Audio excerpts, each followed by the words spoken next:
This video is to see what the Sylvania 3157R Zevo red LED bulbs look like in the rear of a C5 Corvette. This shot shows the LED bulbs installed on the right side of the car only, in just taillight mode, not turn signal. And you can see that the LEDs put out more light from every angle than the incandescent bulbs. And this shot shows with the flashers on, so turn signal / brake light filament, and same story, the LEDs put out much more light than the incandescent bulbs from every angle.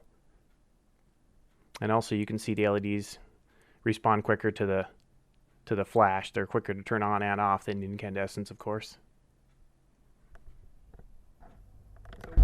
So one of the reasons why I wanted to replace my taillights with LEDs is there's 4 taillights in the Corvette, and each one is 20 something watts, so that's probably about 100 watts or maybe approximately 10 amps or so that's going to the back of the car through these tiny wires. If you've ever worked on your Corvette, you'll notice the wire gauges seem excessively small, to me at least.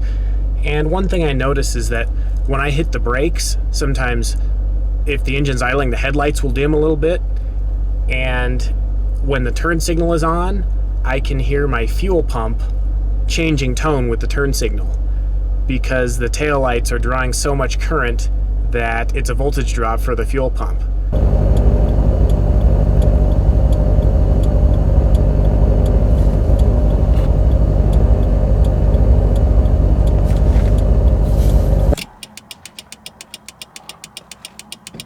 Oh, there it goes.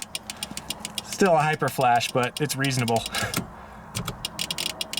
My hazard switch was pretty iffy before anyway.